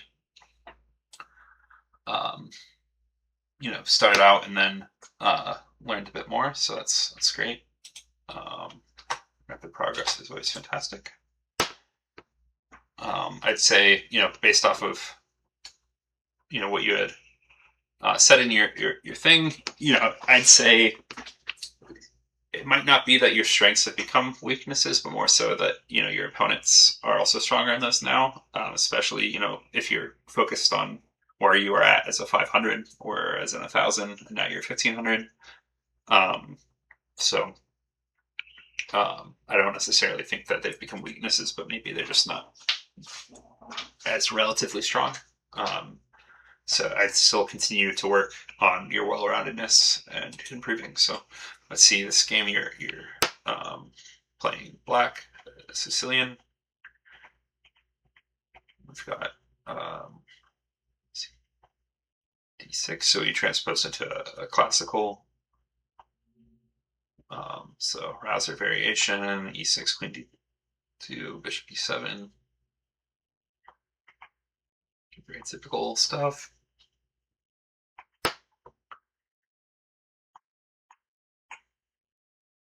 Crazy looking move, but I figured I had to play e5 before they did so that I don't get blown off the board. The square bishop will be a problem, but I hope the dynamics of the situation will prevail. Yeah, bishop d7 is more common.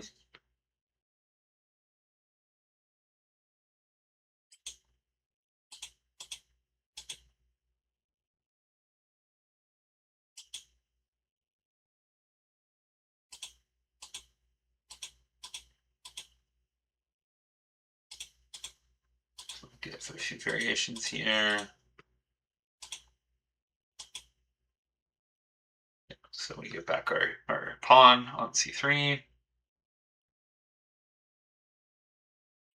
Be helpful to give evaluations at the end of these because you give a lot of lines, and so it's helpful to know which are trimmed because they're bad for white, or which you like better, etc. Queen d2, h6. E takes f4.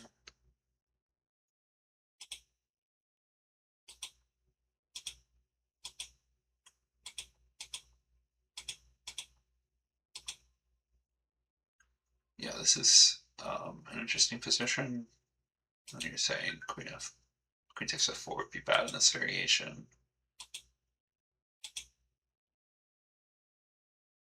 Yeah, I don't know. I don't think anyone would think a queen takes f4 in the first place, and then this is strange. Must be from like a computer thing. Second best move in the computer or something. h4, I've seen these ideas before mastering games often enough to know that the sacrifice is actually pretty dangerous to accept.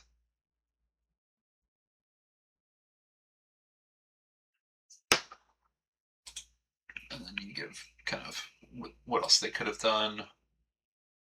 Bishop takes f6 is pretty common, so d5.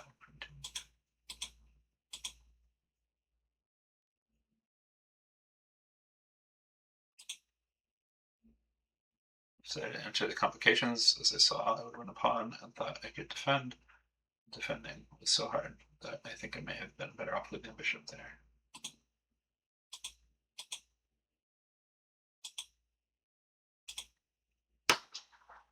So then you take the f4 pawn, giving back the piece. So that was nice to see there. G takes f6, bishop takes f6.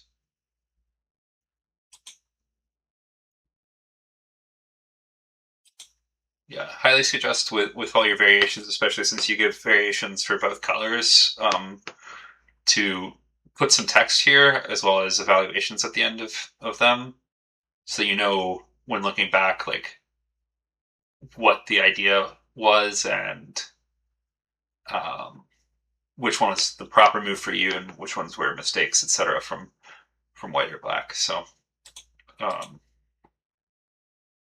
of hard. I mean, like clearly here, yes, that's a given, but just there's a lot of branching that you do on both sides. So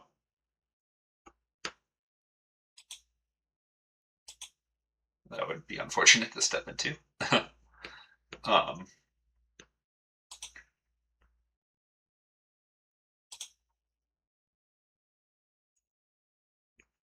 To e5, bishop f5, 94. Sure, maybe I should no problem with this.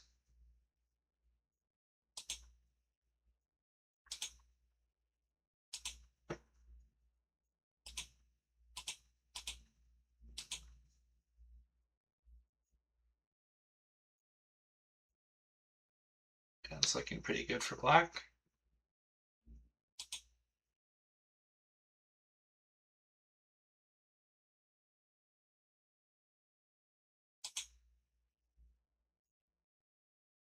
Okay.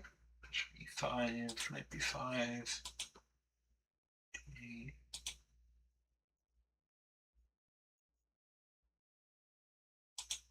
C7, rook b8, knight d5, b5.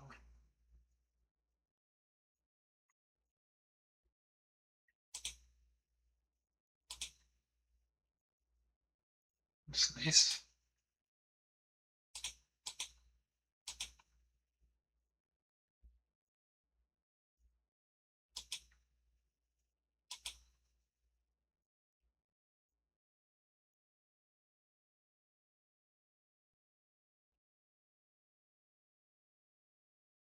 Yeah, so the queen and king are lined up, and so we're trying to do something like this. So that's what we have here. Okay, b8, c1, d5.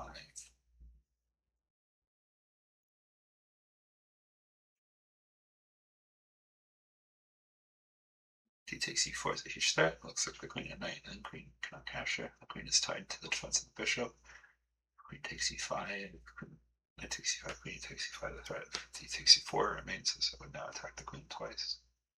Quite simply lost here. No. Yeah, it looks like a very nice shot that you found there. Yeah, and then white resigns. Yeah, so good job. This definitely seems to have been played at above a 1500 level. Like you played extremely well. I would just suggest kind of adding more actual thoughts to the lines as well as evaluations and kind of organize it a bit more. Would be very helpful to yourself when you're looking back at the games. But this is a very well played game, so congratulations. And congratulations on your graduation. So now let's move on to looking at Jesse's game. It's been about 2 hours in the game now, so let's find that game.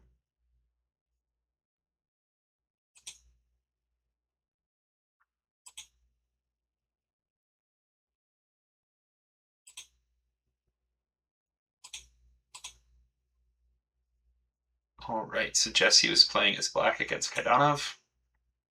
Let's turn off the engine.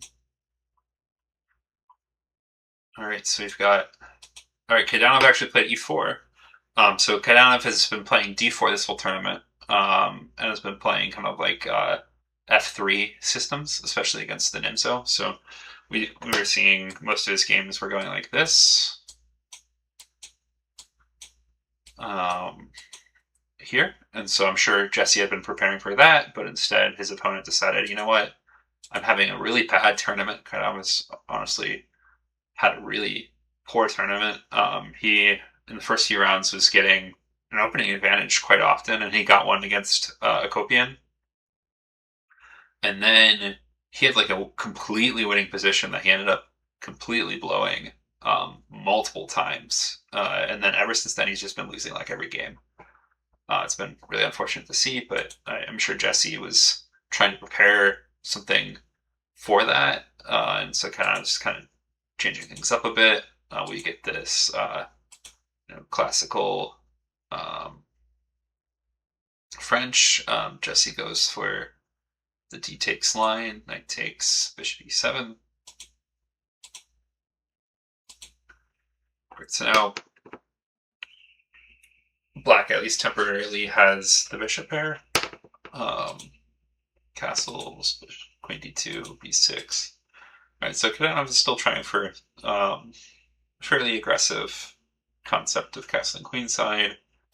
Bishop b7, so Jesse has resolved the bad bishop of the French.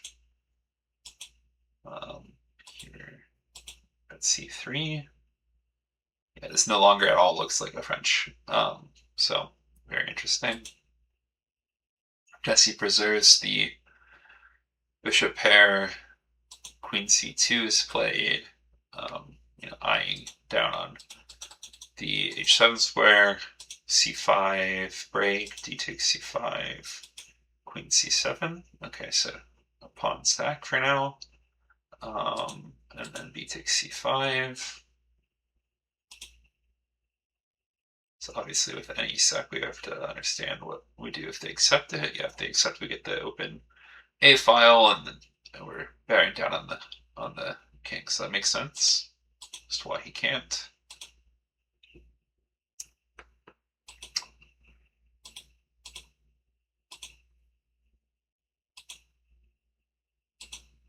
Knight takes f3, knight takes f3, bishop trade.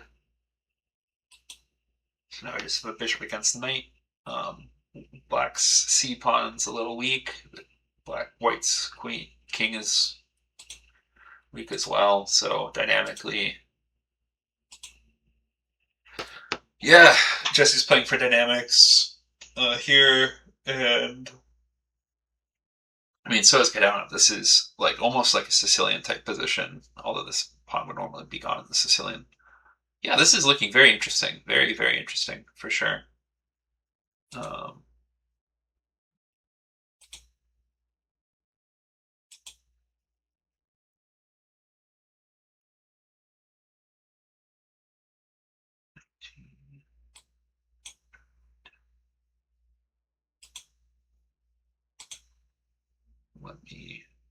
I got a message a while ago that I should have looked at.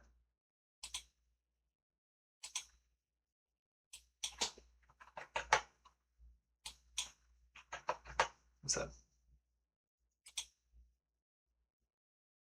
No, that didn't fix it.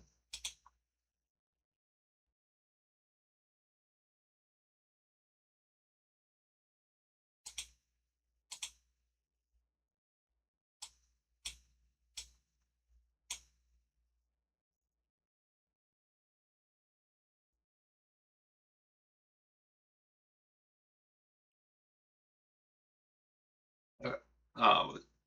Someone's trying to help me fix the overlay, but okay. Yeah, so this is where Jesse's game currently is at. Yeah, I'd say it's a very interesting position. White's potentially going to come in to h6. Black likewise is one thing to try to mate the White King. So, he's got ideas of here, here, attacking here.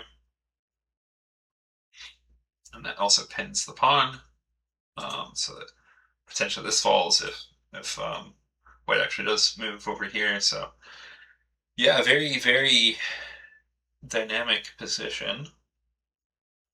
Very, Jesse's down on the clock by about 12 minutes or so. But yeah, I'd say I like black better here. I think black's attack is farther along and easier to execute. But yeah, it's definitely one where concrete lines is going to be how this is solved.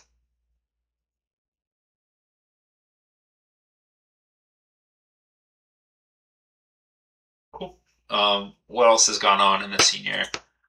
Draw between Golden and Novikov, who also both of them kind of had a rough-ish tournament. Golden did win against Jesse yesterday. So we had a Queen's game that declined.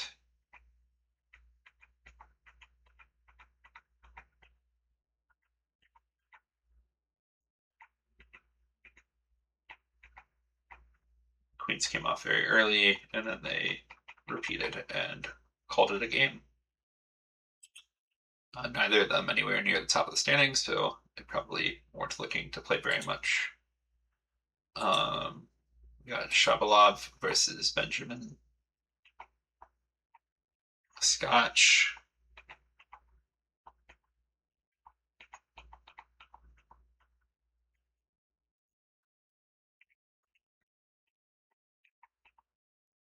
Interesting. Okay. So that's still ongoing. This is an important game between first and second. We've got a French.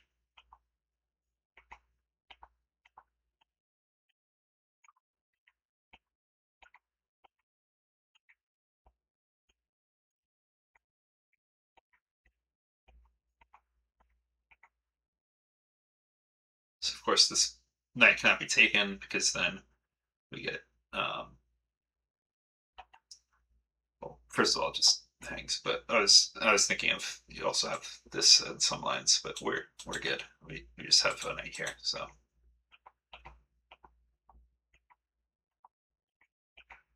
yeah. After going through so many games, I'm getting a little tired, so I see why commentators get tired.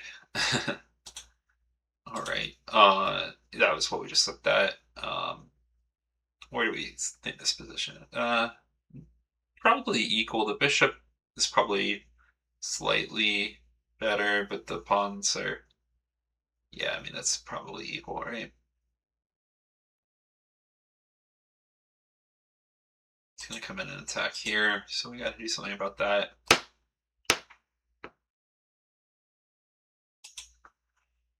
And then Onishuk against Rachel is also a very important game for the standings. That like Onishuk needs to be. Onishuk's in third, so needs to quote unquote be stopped or whatever. So what we had a Queen's Gambit accepted.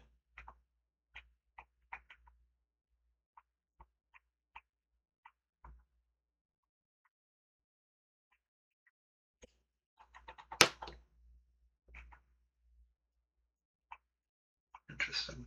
Okay.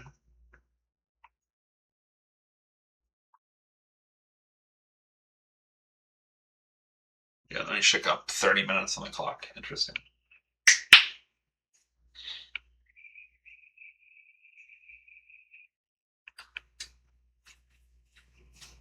I think white looks better here.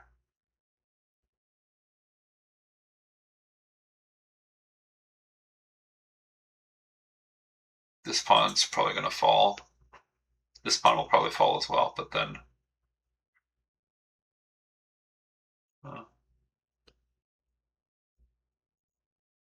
yeah, I don't know. Interesting. All right, well, I'm gonna end it there. It looks like Looks like Jesse played rook fd8, and then h takes g6. Yeah, so I'll end it there. Jesse will keep playing. We'll check. Everyone should check back in and watch the game, but I need to get lunch. I'm quite hungry and quite tired. So thanks all for joining. Appreciate you stopping by, and congratulations again to all the graduates.